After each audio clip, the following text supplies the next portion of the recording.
gentlemen, thank you for tuning in Soul Connect to another episode of the Labor Lounge. We appreciate you. Labor Lounge, that's right, we been working out. All that issue can't talk at work, we can talk about. Labor Lounge, I ain't gonna argue with ya. I'ma hit you with these facts so that you can get the picture. Hey, big man got the plan, professor got the execution. KBC is clutch, holding up the Constitution. Together we combine to bring quality content, good conversation. You don't even know where the time went. So call the pastor, call the deacon, call the good girls or call the heathens. It don't even matter, call them if they breathing. Ain't no excuse for you to be sleeping. Tell them to tune in when it reaches the weekend. Saturday nights at 11 Eastern to where you gonna be? Oh, I'm gonna be over here listening to the Labor Lounge. Them boys, they gon' work it out. All that issue can't talk at work, we can talk about. Labor Lounge, I ain't gonna argue with you. I'ma hit you with these facts so that you can get the picture. Hey.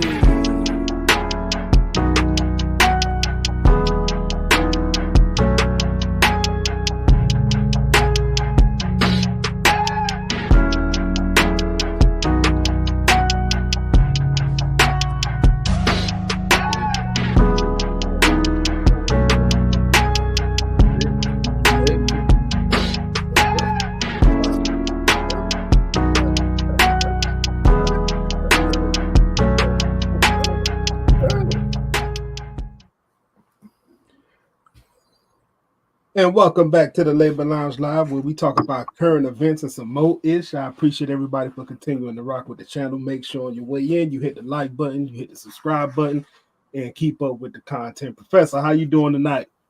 Yo, we good to go. Like a rocket, baby. Keep it in the pocket. I keep it in the stock, baby. Let's go. Hey, man, look, I got so much stuff that I want to talk about tonight, man, and I don't even know if I could squeeze it all into 1 hour without rushing you through your thoughts. But, you know, when you're talking about current events, the world keeps us busy, right? It's gonna be. So, hey, we go start to cook. So here we go. We got the first thing I want to do is realize that I didn't understand. Did you know that Piccolo was a group? I'm sticking. I'm rolling. Yeah. Did you know they were a group? I thought it was a dude. Yeah. So, well, I found out that Piccolo was actually a duo, right? Yeah. So there was Dezlock and there was Vito No Shake, and both of them combined made the group Piccolo. So wow. I'm gonna bring this to light because you know my cousin Rachi, you met him before. He was on the show with us a long time ago. So Rachi, he used to always walk around talking about Vito No Shake, and I didn't know what he was talking about. I just thought, you know, he always had this silver tongue, so I just thought he was talking junk. But right. Vito No Shake was actually the one half of Piccolo. Dezlock was the other half, but unfortunately, Vito No Shake recently passed away. Oh. And this is how I came about this information. So I'm going to go through this first article here real quick. That's great. And we're going to learn about Vito No Shake real quick, like, because he was doing stuff I didn't even know he was doing, to be honest with you. And honestly, I found out something about Piccolo too, that they help people with their music. So let me get this up here on the screen, like so. Oh, wow. And we'll bring it up. So Vito No Shake of Miami's rap duo Piccolo passes away. And no lie, that's exactly how I found out that Vito No Shake was a part of Piccolo, which Piccolo was a duo. So that's a picture of him there. Vito No Shake, a veteran artist who was a staple in Miami's rap scene, has passed away at 49. Young man. On Tuesday, January 9th, family members and close friends took to social media to mourn the loss of Vito, born Tavares Batten.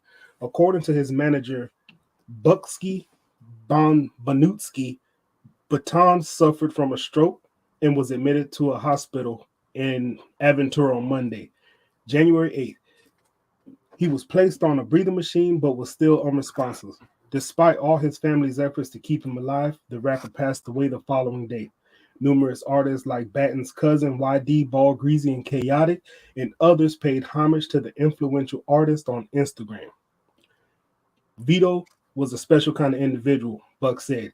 He wasn't no ordinary person. He was well loved. He gave his last to any and everybody. Any artist you name, they had to come through Vito. From Pitbull, from Rick Ross to Yo Gotti, Juvenile, they got history with Vito. The Overtown native, also known as VAR, started rapping in the late 1990s. He first gained national notoriety when he and his childhood friend Dezlock formed the duo Piccolo. They went on to help create Pitbull's debut single, Damn It Man, in 2004. Over the past 2 decades, Vito continued to make music along with Dezlock, YD, and other hip-hop artists. His latest single with YD, Top 5, dropped on the same day he was admitted to the hospital. So this is how I found out that Piccolo was actually a rap duo, man. And unfortunately, this man passed away at age 49 from a stroke. Sad story. Sad story. That's crazy, yo. That's ridiculous. That's way too young, man. Yeah, I would agree with you, especially seeing as how, we getting on up there. I mean, damn, he started, you talking about 1990. What was that, 33 years ago now? 34 years ago now? So a clean amount. Yeah. And he's 49, so he's got about a good 7-8 years on me. So yeah. Shoot, damn. It's like looking down the barrel of a gun, man. I mean, I know we getting on up there, but still 49, you're supposed to have a lot more years in you. So shout out to Piccolo. Didn't know you was a rap dude. You know what's funny? We did a show with we opened up for Piccolo back in the day when we was doing the hip hop thing. Yeah, I remember that. With OTG, we did the show. We opened up for Piccolo. That was over at a spot called Inner Circle. We opened up for him, and I don't remember seeing a second person in that group. And they did the classics, Sticking and Rolling, Sticking Again. And I promise you, I shook Piccolo's hand or Dezlock's hand, but I didn't know Vito No Shake. We thought it was Piccolo the entire time, right? Like you just sitting there just thinking Dezlock is the whole group. Yeah, for real. So that's how we opened up, man. Unfortunately, he passed. So rest in peace. Prayers to him and his family and all his friends down in Miami, Florida. Indeed, so man. That's how we started. So I got some foolishness for us, man. I always got some foolishness for us. What's the Labor Lounge without foolishness? I know, right, man. But I got the regular current event stuff. I got some celebrity stuff. We got it all going on. So let's look at this first story, right?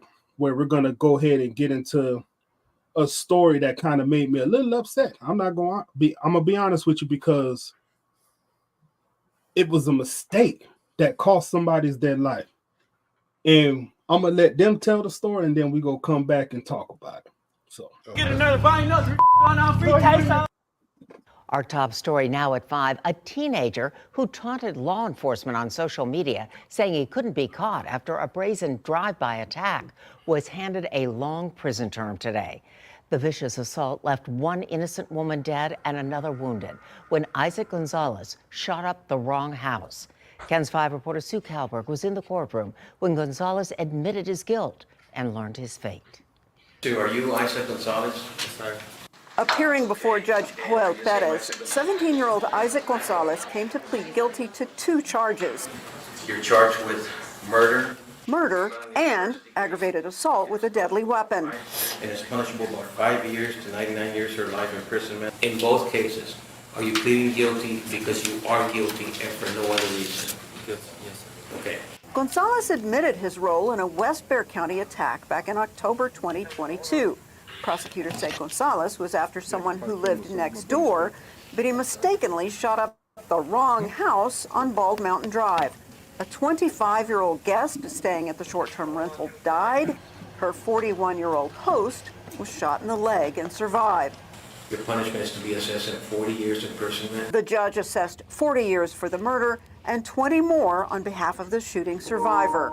In that case, your punishment is to be assessed at 20 years imprisonment. The sentences will be served concurrently. The judge gave Gonzalez credit for time he has already served, and the teen will be eligible to apply for parole in about 20 years.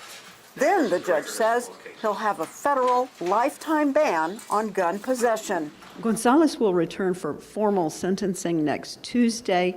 They say that's assuming the town isn't shut down for cold weather. So there's our first story of the night. And I said earlier that this one kind of upset me because this man, I'm gonna call him a man because he tried to do some man stuff. Attempted a drive-by shooting and hit the wrong house. Hit the wrong house. So you telling me somebody died on a oopsie? On a oopsie? Yeah. Yo, I'm gonna tell you like this, man. It's messed up. Have I not heard this before? No, I've heard people going ahead and putting a warrant on a house that had nothing to do with nothing. Shoot, we've seen it how many times? Countless times, right? It doesn't change every time that you hear it, like the effect that it has when you let it sit for a second, and you're like, man, somebody lost their life. That was a rental, so they went over there on vacation to just, who knows, decompress, maybe go work. I don't know. Whatever the case may be, they were going out there on vacation. It wasn't supposed to be that right there. And the neighborhood didn't even look, like that type of neighborhood that has drive-bys in it. Like, this is the most foreign thing to somebody ever. So it's one thing when you're used to a neighborhood going ahead and being, that type of situation. You start hearing the vehicles ramping up, to get down, certain things because you're used to it. But in that type of neighborhood, man, that was a blindside, and it's unfortunate, man. It's tragic. Sad. What do you think about the sentence, 40 years? I don't really have a qualm with it, because at the end of the day, there's no explaining any aspect of what he did, right? It was an accident. How's an accident? Okay, so let's say it wasn't an accident. You were gonna end up killing somebody else. So it's like, at best, you got the right person. At worst, you got the wrong person. Like, I mean, where are we really going with this, right? Like, you premeditated this whole situation. They got you on premeditation. They got you on, actually doing it, and you admitted everything. It's an open and shut case, right? And so you're looking at the situation. 40 years, honestly, he's lucky he didn't get life. And I guess that's what I was thinking, right? So, I mean, 40 years. How old was he? 17 is what they said. Yeah. So 17, 40 years. If he 57. Sees daylight again, he possibly at 37, because they say up for parole in 20. So let's just say he has good behavior. He does get out at 20. He's 37 years old. That life is still lost. On a The life is lost to a degree, right? No, not his life. I'm talking about the lady. Oh, yes. That life is still gone. So if you get out at 37, I mean, you can still shake some things. Yeah. I mean, you still got an opportunity, but I don't know, man. I'm just trying to put myself in the shoes of a family member. Like, if that was me and I lost a loved one and I hear this news story. It was the wrong house. Like, I don't think my soul rests well with that. And I'm not the judge or the executioner. I'm just listening to it and responding as a human being that has family and loved ones, right? If I sat back and my house got shot up and I lost one of mine, right?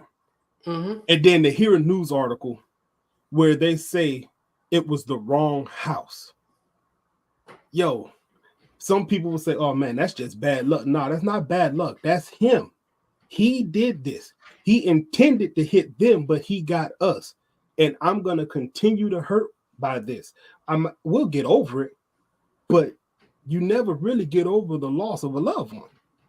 Well, So I'll that's say why this. I'm listening to this story, and I'm just like, man, 40 years. It's like, I Listen. get it. It's a long time, but I don't know.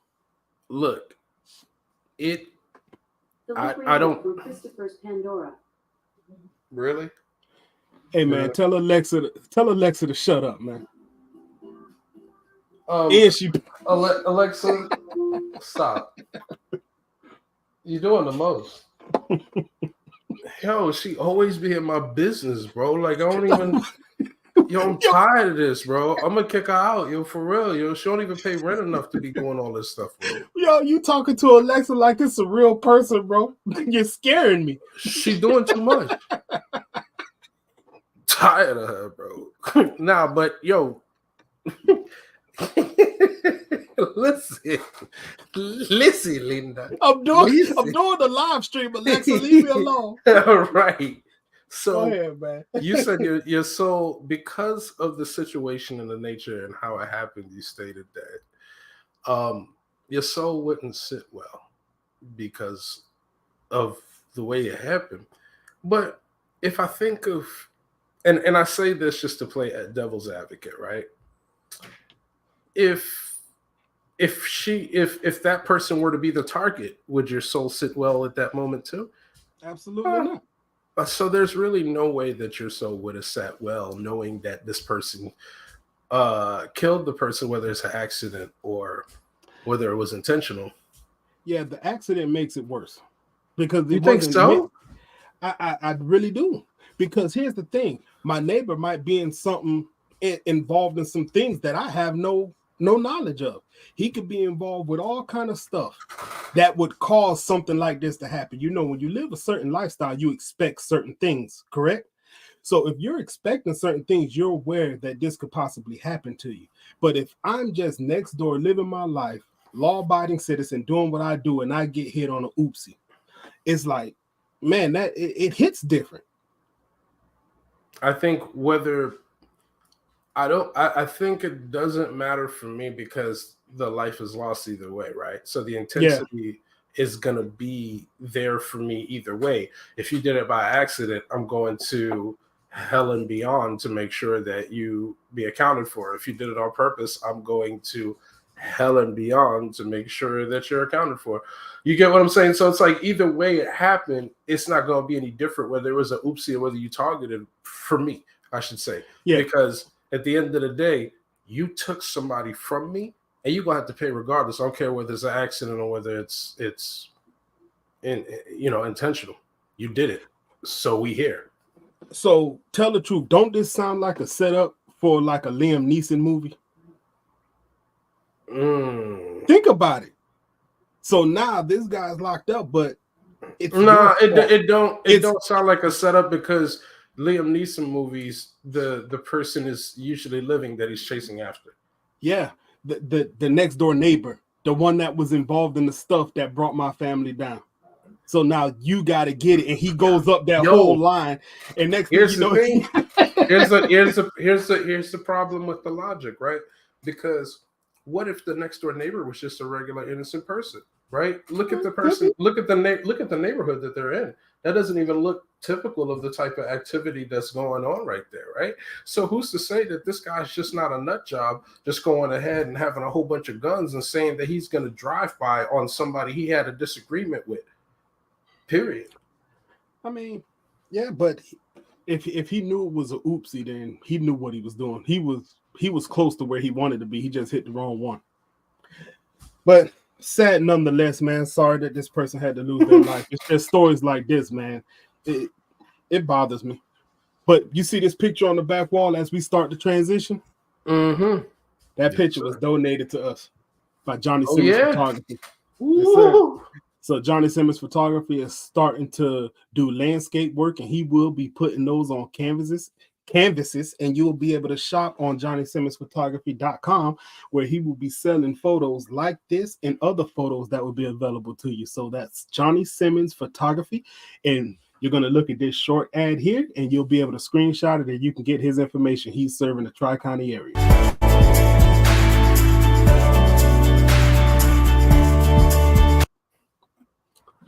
Boom. He's Shout out to strong.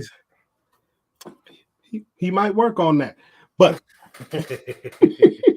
so that's Johnny Simmons Photography serving the Tri-County area. That's Broward, Dade, and Miami. So check out Johnny Simmons Photography for all your photography needs. All right. As we transition, man, I found this clip on TikTok, and I just wanted to relive this moment for just a short spell because you remember back when we had a heavyweight division in boxing? I don't know. Did you ever watch boxing? I guess is a better question to lead with. Yeah. Well, I mean, of course, man. Like, you know, boxing doesn't have the same appeal that like MMA does have these days. But yeah, at one point in time, shoot, you could stop the world with a boxing match. There's no heavyweight division, man. The heavyweight division is what makes it what it is. So this short clip gave me a little bit of nostalgia. Let's look at this clip and let's watch what the heavyweight division used to look like. The right cross, the champion in trouble. Let's back it up because I want to make sure you see. The right cross, the champion in trouble. Cooper bangs away. Holyfield almost goes down. With that flurry. Oh, what a right hand by still. Cross, Holyfield landed to start this rally. Look at them blows. Bang him to the body. These are awesome punches, and Cooper is just about Been the punch. He won a run. and he decided not to quit. The uppercuts the punch. There it is again. The body shot. It's Slade. All right, you've got shades. But Cooper keeps coming. Impressive barrage. This fusillade of hard punches. But his bonus will be the fact that he will get more fights against some of these young heavyweights. That used to be the heavyweight division, man. Did you see them blows, bro? Them uppercuts and hooks and body shots. Man, it's no wonder some of them people having a hard time talking today. And Mike Tyson talks about this often. And Deontay Wilder even started talking about it, how like every time they get in the ring, they putting their life on the line, man. So listen, I don't know what kind of evil these people got sitting in their gut that make them want to do that. Like I would, yo, But I got to be in a position to say I'm gonna step in the ring with Evander Holyfield. That Well, man don't here's care about himself. people didn't have the education that they do now, right? So advancements in boxing came slowly but surely. In the beginning, they were just thinking it's just fisticuffs, you know, just going ahead and just throwing blows, right? It's not until you see these people age and get older and see how they deteriorate and be like, damn, maybe these blows had an effect to them, you know, because I don't think they knew that it was going down. Like the only person that, not the only person. One of the persons that actually made an impact to the point where you're like, yo, I don't know what's going on, but I don't want to get punched by him, was definitively Mike Tyson. Like Tyson would hit people and they would go out in seconds, right? So the other people, when you're getting hit by them, it looks like there's a possibility you could survive what's going on. You know what I'm saying? But not with Tyson, dog. You look like it was you were gonna be unalived. You know, like it was going to happen. Like that's the feeling that you got when you saw something like that, bro. Yeah, you know? Tyson was definitely hitting with the blows. And there were some other people that hit like that too. But he was the one that's more prominent, right? Of all the heavyweights, you know, Buster Douglas, Muhammad Ali, you know, all the greats. George Foreman, boy, don't forget George him. Foreman. Yeah, of course. He was, it's so wild to see how people's bodies change from fighting into like later in the age, man. When you look at George Foreman later in the game and then you look at him earlier, you're like, who is this guy? Yeah, pretty much. You know, there was a clip of George Foreman floating around out there somewhere. It might be a couple years old now, but he was hitting the heavy bag and it looked like he was still putting dents in that bad boy. Oh, I probably think that he could still go ahead and body something, but I don't know if he got the stamina. Oh, no, forget the stamina. The fact that he's still holding on to that type of power. That man is well over 70. I mean, if muscle not, memory. If not older. Look man, at Mike Tyson, bro. They call grown man strength. Yo, I am more scared of Mike Tyson now than I am of George Foreman. Now, granted, George Foreman could probably put me clean out, but what I'm saying is Mike Tyson still got mobility. At his age, that is wild, bro. Well, he's still training too. Like, I mean, that's a part of his daily, weekly routine. Yo, I could get any person Mike Tyson's age right now and put them to go train, and they're not going to be doing what he's doing right now. They're not going to be. Look, you could look at somebody who is able-bodied, and they still struggle with the way that Mike Tyson goes ahead and pivots around you. Like, that is. Well, his footwork's on another level. But you know, impeccable. my boy Michael John White said he said he could take Tyson. He said it. He said it on Vlad TV. Yo, but I don't know. It's two different fighting styles too. Yeah, I was about to say. I was like, I don't know. Like, if you're talking about other stuff, then yeah, Michael Jai White's kick is legendary. You know, so it's a problem. But if we're just talking straight boxing, I have seen a clip of Michael Jai White doing some impressive things. Right, his ability to go ahead and mask the punch is incredible. You talking about that Kimbo clip, right? Yeah, he was masking the punch so that, you know, the way that the punch comes to you, it's the way that your eye goes ahead and receives it. If you punch it a particular way, people will go ahead and punch, and when they punch, you can see their shoulders go ahead and move, or you see their shoulders go ahead and dip. Right? Usually the shoulders, they telegraph the punch usually in that way.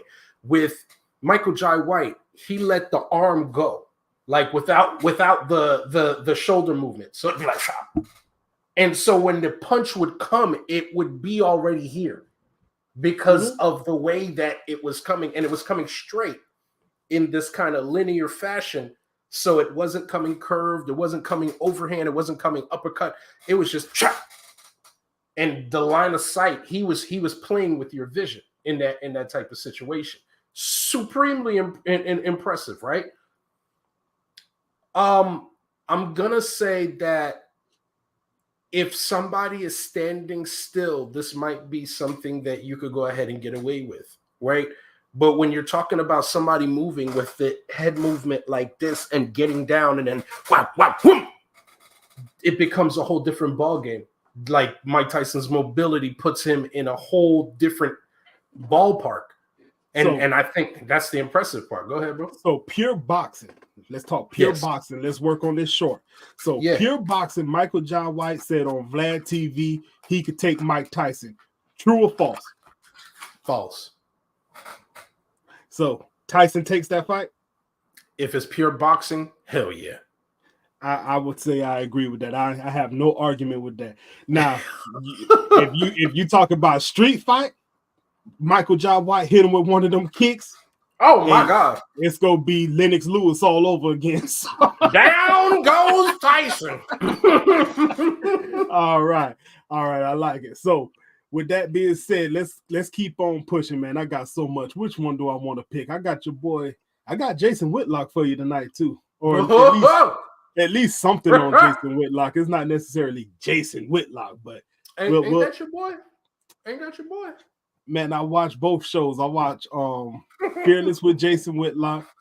I just recently got into the Stephen A. Smith show. Obviously Club Shay Shay.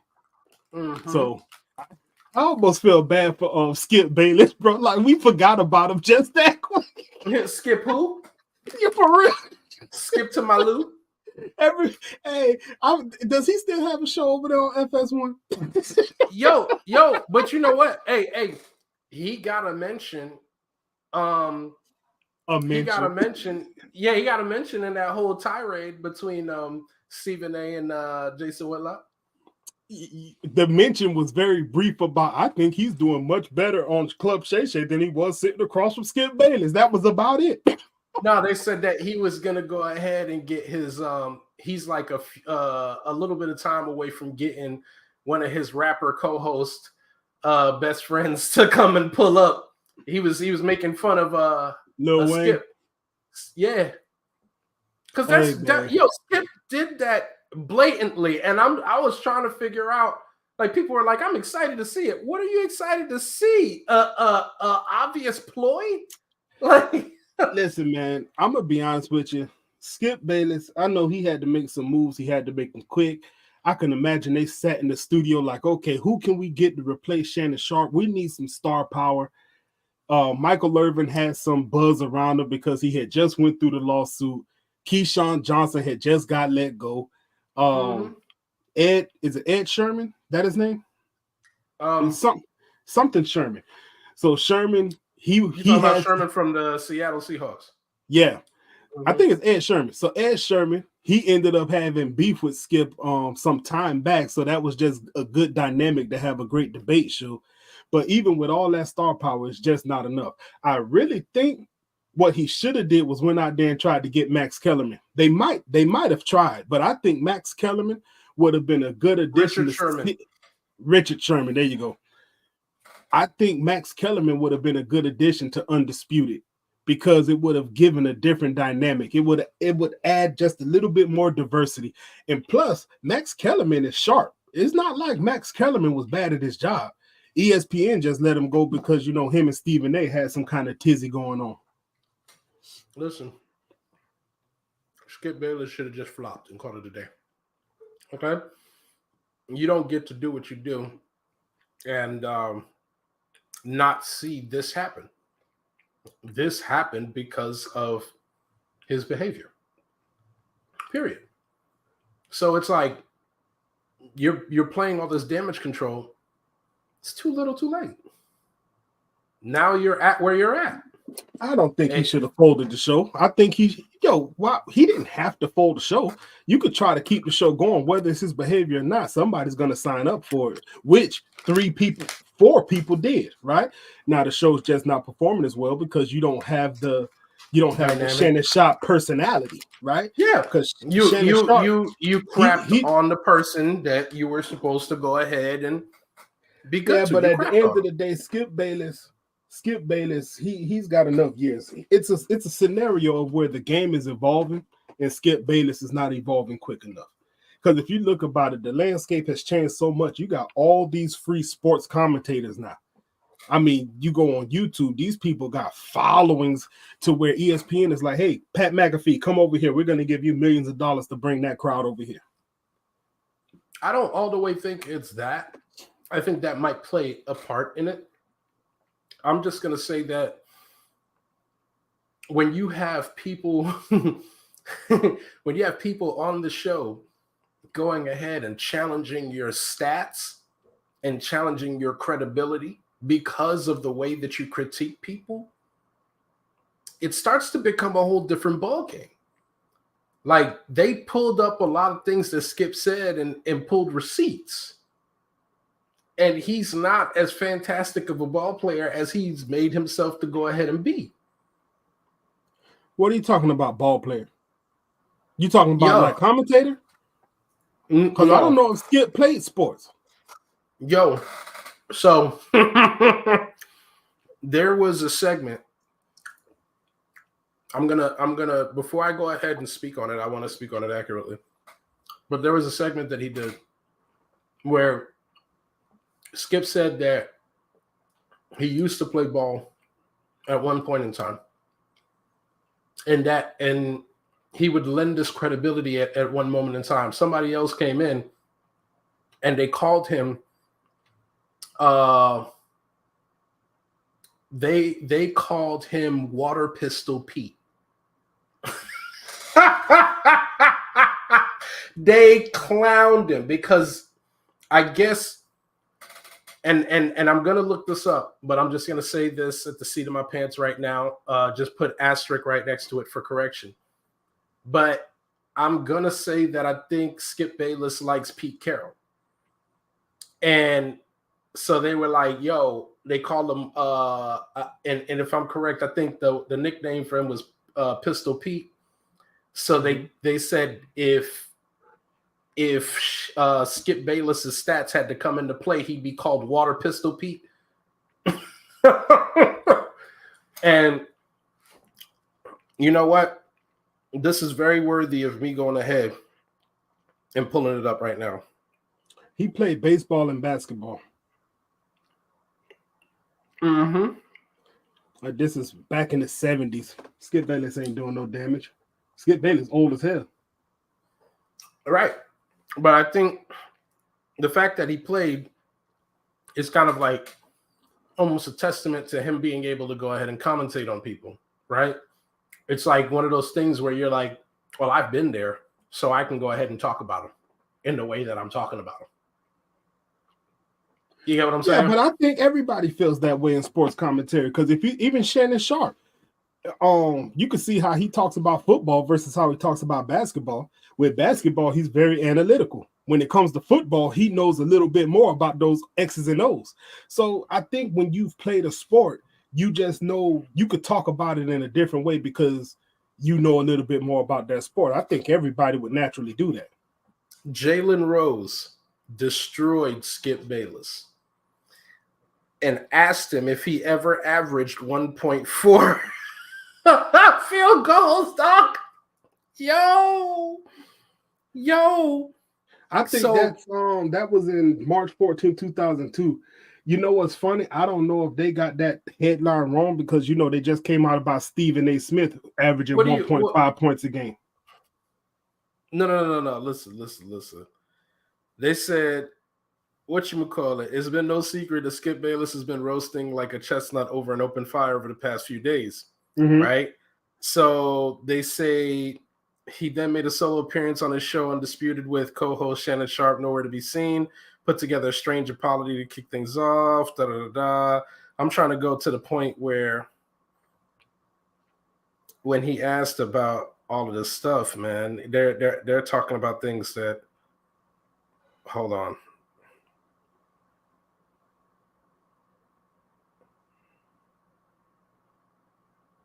Oh no, I find that funny because if that's the case, Skip Bayless and both Stephen A. Smith average 1.5 points a game. And they get to talk about the other people averaging like it's 20 points a game. Now Skip, I don't know the Skip situation, but I know they're saying Stephen A. Smith, this is a part of the whole Jason Whitlock thing. Stephen A. Smith supposedly averaged 1.5 points a game. And Jason Whitlock was like, how do you average 1.5 points a game? He goes, it's impossible. Which is true. A bucket is 2 points. Yo, you got, So do you understand where he's coming from, bro? He called him, he said like this. He said, yo, is it not true that you average 1.4 points per game on your senior year? I don't know. I would have to do some research on the Skip Bayless one because I think we're looking at the same article because we both Googled it. I think we're looking at the same one, but I don't know. Let's push forward real quick because I do want to get into this story.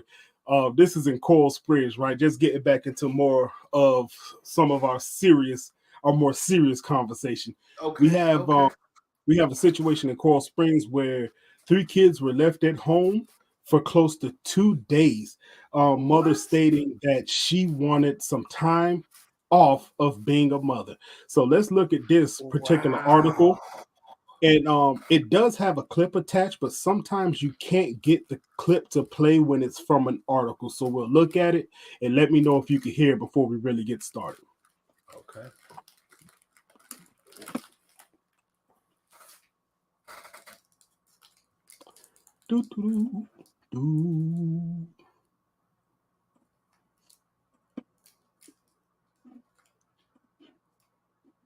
Late breaking news.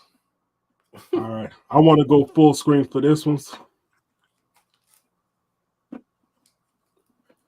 So here it is. Coral Springs mother left 3 kids home alone for 35 hours to go party, police say. Here's the video. I'm going to hit play real quick. At a Coral Springs apartment. Can you hear it? Mm-hmm.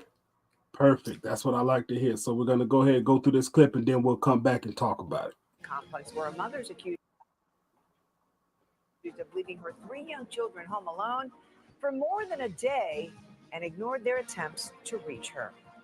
Hello and welcome, everyone. One of those kids was desperately trying to take care of her younger, hungry siblings. A knock on a neighbor's door led to some help. We go back live to Coral Springs now, where 7's Vanessa Medina has this exclusive. Vanessa. That's right. A 12-year-old was left in charge of her siblings, just 3 years old and 6 years old.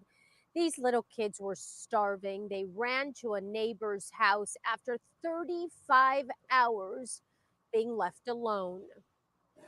Okay, Jenkins. Diverta Jenkins is accused of leaving her 3 children home alone inside this Coral Springs apartment for days, police say, so she could party. Based on the allegations that she left her 3 children, 12, 6, and 3, home alone for approximately 35 hours so she could go out drinking, use marijuana, cocaine. Police say she left Saturday, December 30th, telling detectives she went to a man's house, then went to several bars to party. The next morning, her 12-year-old daughter called her 12 times, according to the report, texting her mom at 7:25 a.m. Buenos dias, mommy. Then at 7:48 a.m., mommy, I was calling you to let you know that I don't know what to feed everybody. 1:16 p.m. Hey, mama, I was just calling you because I wanted to know how to make French fries because I was going to make some for everybody. Then at 6:36 p.m., mommy, I was calling you because we're hungry and I don't know how to make noodles. You're the only one that does. Please come home. The ages are 3, 6, and 12. What are your thoughts on leaving? I can't tell you nothing but that because I don't know what's going on. Around 8 p.m., the 12-year-old knocked on a neighbor's door saying she and her siblings were hungry. That neighbor called police. Jenkins police say finally surfaced 2 days later, telling police she made a mistake and wanted a day or two of not being a mother. Hi, Miss Jenkins. This is Vanessa Medina from WSVN Channel 7. We're doing a story in regards to your children. Is there anything you have to say? The 3 children have since been removed, something Jenkins has had happen before. She had another child permanently removed in 2008. I'm ordering no victim contact except as allowed by CPS or ChildNet, and no alcohol or toxins on the pendency of the case, and pretrial release services with random testing. So, according to the police report, Jenkins told police at first that she didn't have her phone, then admitted that she just ignored the calls and text messages from her 12-year-old child. Now, police are trying to figure out where they're going to place these children. It was mentioned in court that the children would likely go to the father's family member. That's still unclear. Reporting live in Coral Springs tonight, Vanessa Medina, 7 News. It's done. Yeah. I'm at the end there where they said go to the paternal father's family. Mm-hmm. They make it seem like he's nowhere to be found. Just the way she phrased it, I don't know. Yeah, I could understand that, but it could be an oversight in language as well. Yeah. I'm thinking that they're just going to be going to the side of the family of the father. Yeah. You know, they might have been hanging around with the mother's side of the family, but now it's just... I read through this article and I didn't see anything in the article. Something's in my eye. I didn't see anything in the article that really jumped out that the news report didn't already say. So I'm not going to go through reading it, but there is a whole article explaining verbatim what everybody was saying. But I got to tell you, man, this is one of those stories again, Professor, where you got a case. These kids are left home by themselves. And the reason behind leaving the kids home is just ridiculous. You wanted some time away from being a mother. Now, these kids were, well, one of them were older. So one was a preteen, 12 years old, but watching some considerably younger kids. When I heard them reading through those text messages, my heart was dropped. It dropped.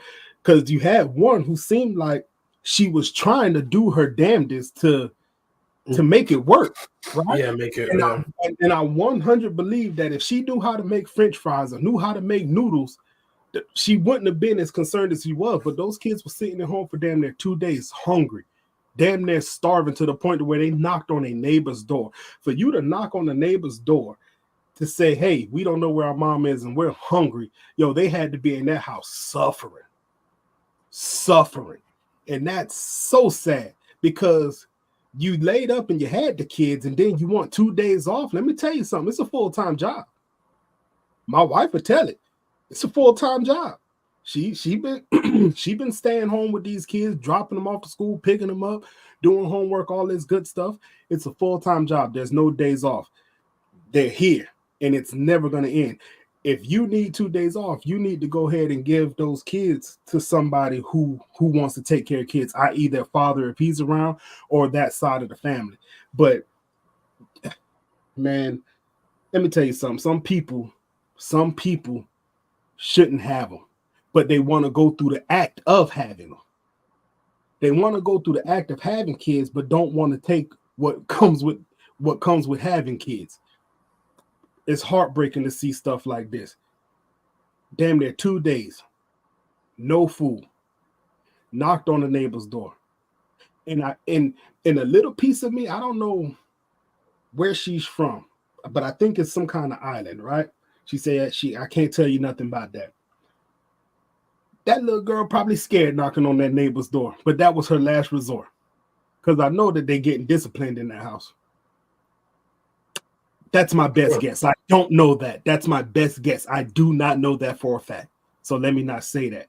But culturally, I don't think they're getting disciplined. No, I mean, not because the reason why I say that is because she didn't care enough to go ahead and actually discipline them. And those kids seemed like they were very meek. Buenos dias, mommy. I was just going ahead and calling you to say this, that, and the third. Well, that was one. That was the 12-year-old. That was the older of the two. Or the three, sorry. Okay. So it makes sense for it to come off like that. Yeah, so I mean, honestly, it's if she's the oldest of the other one, I don't think the other three fell far from it. I don't think she cared enough to go ahead and even discipline these kids. You know, she just go over there and go do whatever. Just leave me alone. That's what she seems like. She seems like the just leave me alone type of mommy. Yeah. You know, I'm gonna say this, man. This to me just shot in like so many different ways of the problems in society that we have, you know. Number one, you know, everybody has sex, right? We could start right there. You know, people could go, if you don't want to go ahead and have kids, make sure that you go ahead and strap up and do what you need to do to prevent you having a responsibility that you're obligated to and you're not fit, or, you know, you don't have the instruments to go ahead and execute that type of diligence. So we could start there, right? But I don't want to linger there because everybody has sex and everybody has accidents. Everybody has this. I don't judge people. Whatever you do is whatever you do. I will say this, you know, when it comes to relations and people are having issues, these are the types of things you should think about, because I think that it truly takes a household to go ahead and raise some kids. This lady didn't have the other side of that, and she was doing it alone, and she just said, I can't do it anymore, right? I'm just going to go out and just go do something wild and, you know, whatever, just to let loose. You know, you really got to think about things like that. If you know you're not capable of doing this by yourself in your relations, when you're sitting there, you know, thinking about breaking up with somebody for something petty, think about this. Think about what you're going to have to be doing all by yourself, right? Secondly, the negligence level on this is just, it's super sad because of the, like you said, the text messages, when you could see the desperation in the kids, you know, they weren't even showing any anger. They were just hungry, you know, they were desperate. They were like, hey, I don't want to mess up anything you got going on, but, you know, if you could show me how to make some French fries, I'll go ahead and keep this thing together. Like, you shouldn't even have to be in a situation where you should be learning how to make French fries for everyone to try to alleviate a situation that you're not even supposed to be in, right? And you know, coming back to your point, you know, the one where you said the dad wasn't even in their lives and it's going to be awarded to the dad's family. Well, I said they made The it seem potential. like the dad wasn't around. Yeah. No potential for it, right? Mm-hmm. If they're going to give it to the dad, right? Let's say that was an oversight and they're going to give it to the dad. The dad probably wasn't that bad of a person for them to go ahead and even consider giving the kids over to the dad. Because if the dad was unfit, they wouldn't be putting those kids over there either. They Right? said the family of the paternity side.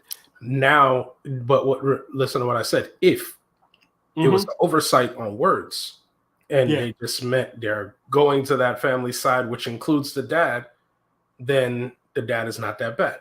If it is true that it's just going to the family and it's not straight to the dad because the dad's whereabouts is, you know, unknown or is not fit, then this is an even uglier situation than we even thought, because you're talking about two unfit people that had kids, and now these poor kids are going to be going through a whirlwind of going from house to house to, you know, who's going to take care of them. Nobody wins in that. Yeah. So, yeah, go that's ahead. right. No, man, we good. I just want to, I mean, I'm going to post this in a short. So I do want to sit here. Coral Springs mother left 3 kids home alone for 35 hours to go party, police say. Oh, man. The child.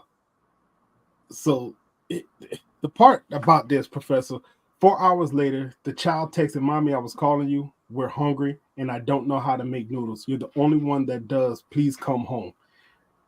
Begging the mom to come home. "Hey, Mama, I was just calling you because I wanted to know how much French fries to make because I was going to make some for everybody."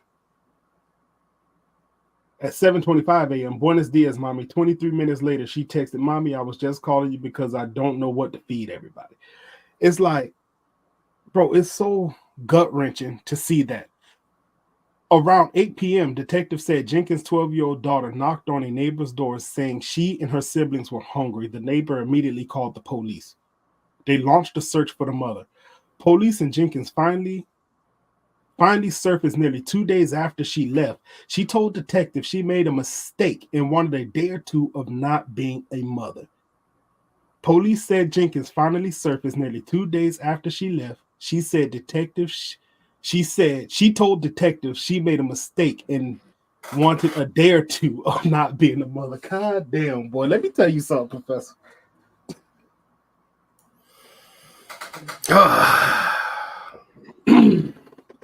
I'm moving on because I got 3 and that bothers me. Yeah. I'm done with that story. Yeah. This is the hard part of dealing with current events in some mo-ish, because sometimes you come across stuff, and also, I mean, look at the city they're in. Yo, sometimes I think about like, damn, that's happening over there, but it is. Yo, but I don't know why you're surprised, because when I was living over there, all the stuff that was happening was being talked about locally, but they would never talk about it on the news because that type of place, it doesn't want to have that type of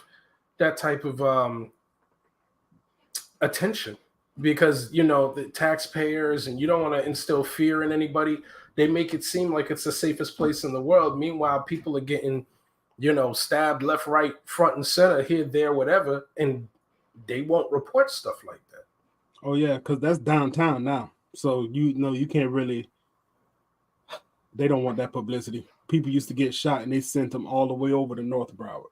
Yeah, it was even before it was downtown. They were doing stuff like that. Yo, they're like, yo, get that out of here. Get that out of here. Yeah, but I mean, we don't want them to die, but get them out of here. Get them out of here. They were forward thinking, man. They were on the come up. They say, hey, look, we're gonna rip this bank down, and this is gonna become luxury apartments. So we cannot have that jigaboo dying over there. That's what you're not messing up City Walk for anybody.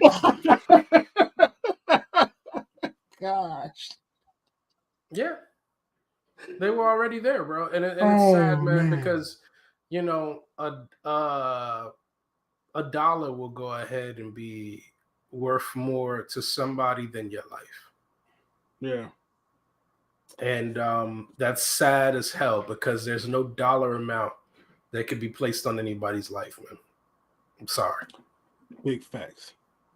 So I do have one more article I want to look at, but you know what? We are running short on time. So with the last 5 minutes, man, I do want to, I don't know, should I run this article? Run the article, man. You sure? You want to see it, man? Because I'm kind of depressed now. Let's just go ahead and crash and burn, bro. Let's just do this, man. We're gonna run with the depression. Let's go. All right, drinks on you after this. Say less, my guy. All right. Okay, so we're gonna go ahead. We're gonna take this trip. We're going back to Compton. Compton. We're going back to Compton. So we have a bakery that got ransacked here recently, and this is nothing new. We've done stories like this before, where we've seen them going in the mall, smash and grab, so on and so forth. This is nothing new under the sun. We've done this already, but this time they hit something that, I'm gonna be honest with you, I don't know why you would run up in what I would say was like a neighborhood bakery. They ran up in there and they just started taking whatever they could hold in their arms. They ran out with, and I believe even a weigh machine and a register they ran out with. So let's look at this clip and then we'll come back and we'll talk about it. It doesn't surprise me. You see it at the mall. If it happens at the mall, why wouldn't it happen? Labor Lounge viewers, I apologize. LA County Sheriff's deputies are trying to identify dozens of people caught on camera here ransacking a Compton bakery. NBC4's Christian Cáceres is in Compton now, where that group used a car to smash into the business. Christian. That's right. I can tell you Reuben's Bakery has clear surveillance video that shows an SUV slamming into the front part of the business. Moments later, you see dozens of people running inside, grabbing anything that they can. We spoke to one worker today who says they even took equipment that they use for their everyday operations. Today, Los Angeles County Sheriff telling us they believe this was sparked by a street takeover and a fire that happened just a few feet away.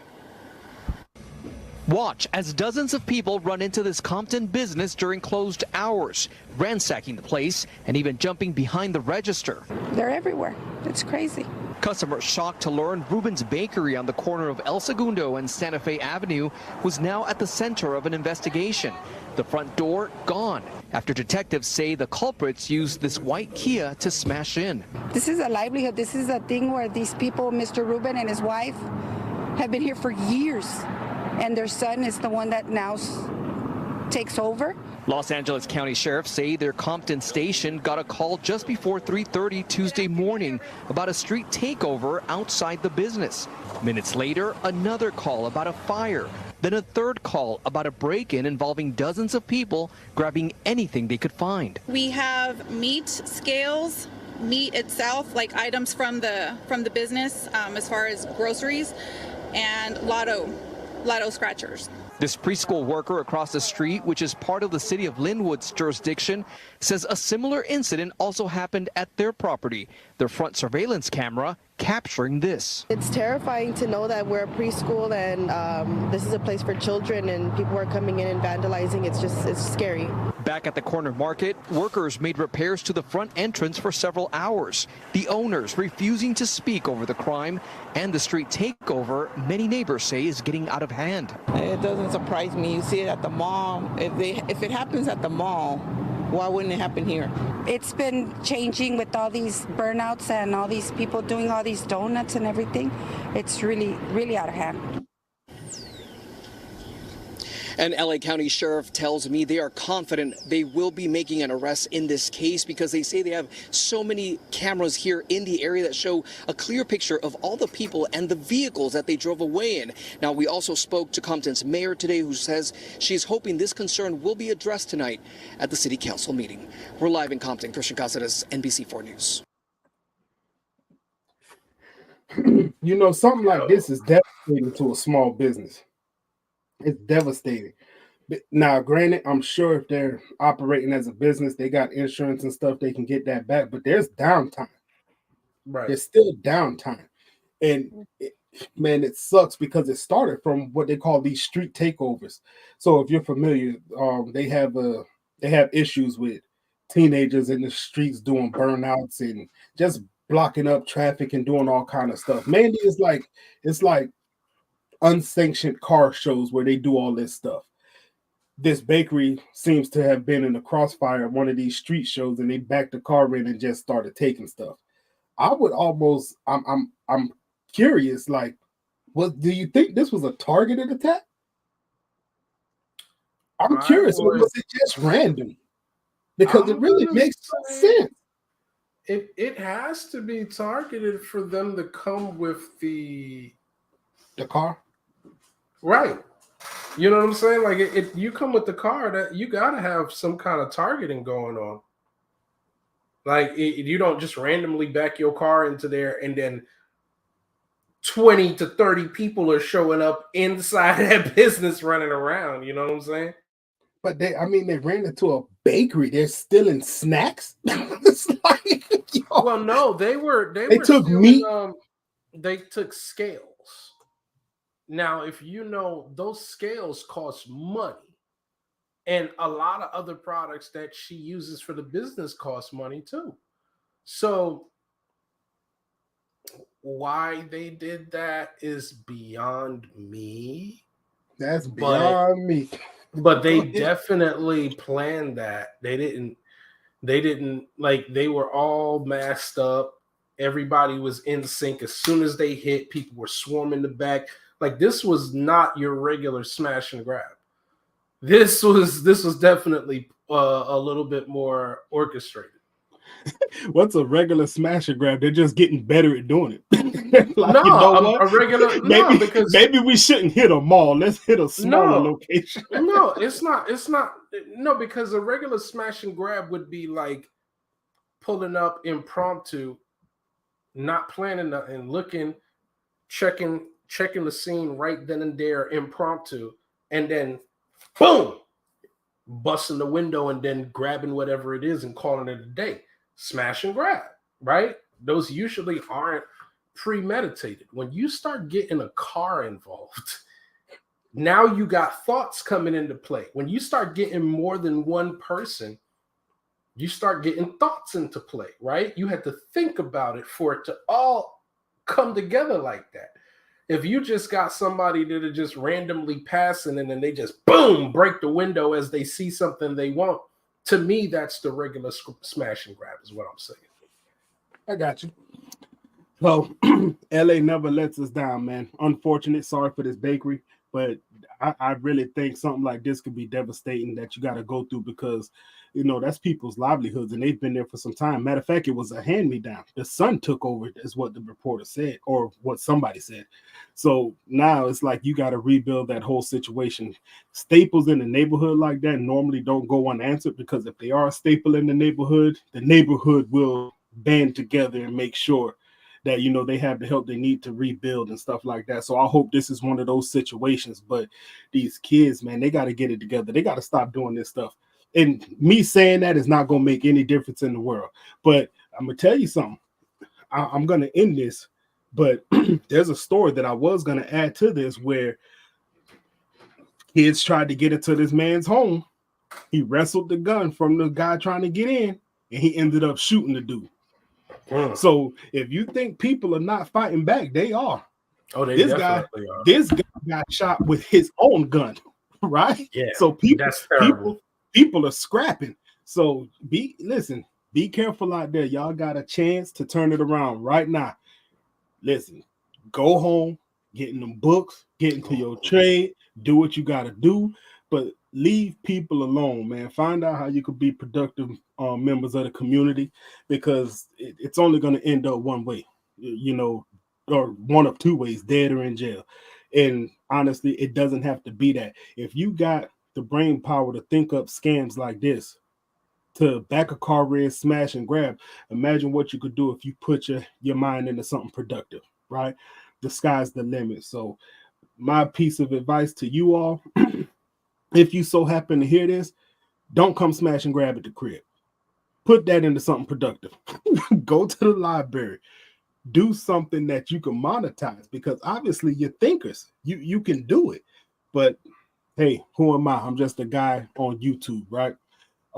In my closing thoughts, over in Coral Springs, young lady, you go be looking at the Glock Dookie.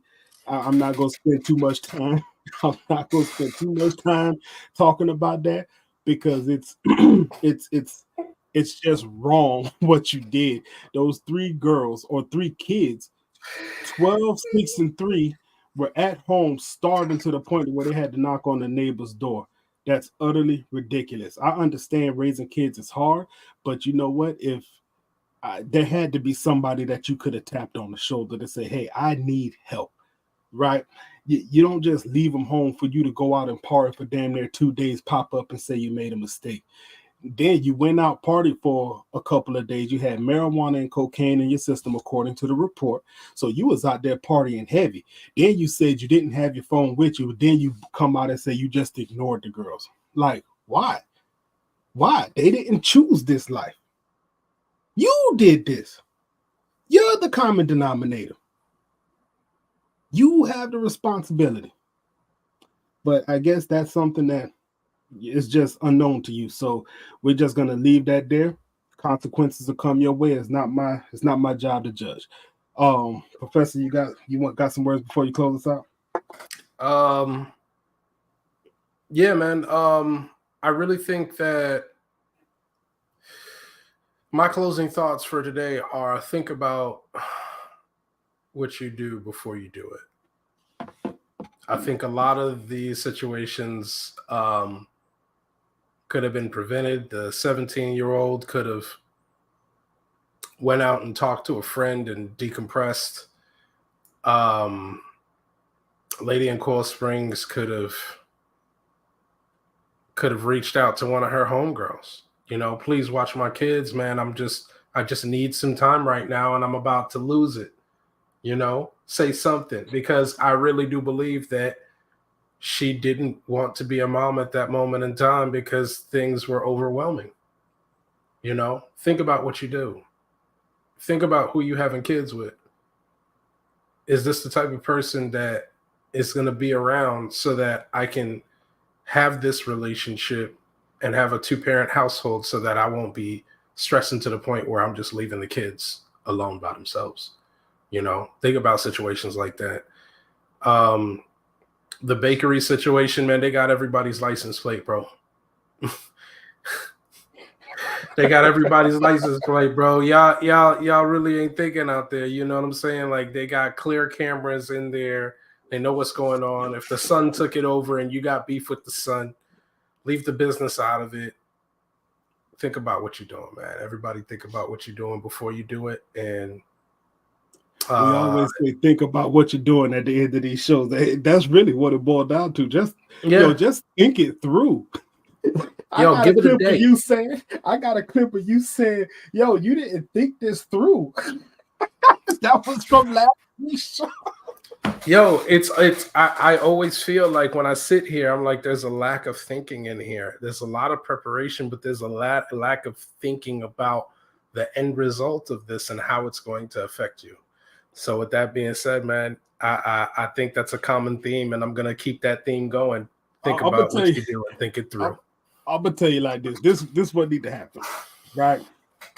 With all of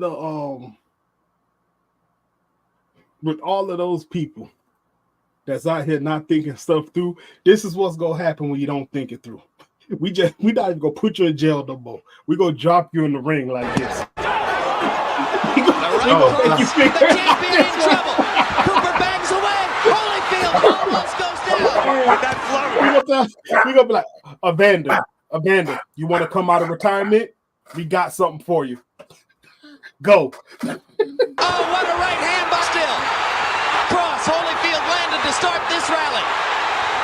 Bang him to the body. Yeah. These are all. That man said he banging to the body. Hey, look, man, I appreciate everybody for tuning in with the Labor Lounge Live. Listen, we're going to be doing this once a week. Once again, we did make our goal of 500 subscribers, and we have already surpassed that. Let's keep the trend going. Our next goal is to get to 600, and we're going to keep climbing that way. So until y'all know next about this Philly show. Y'all don't know about this Philly show. You look like your shoulder hurt. Yo, until next week, we out.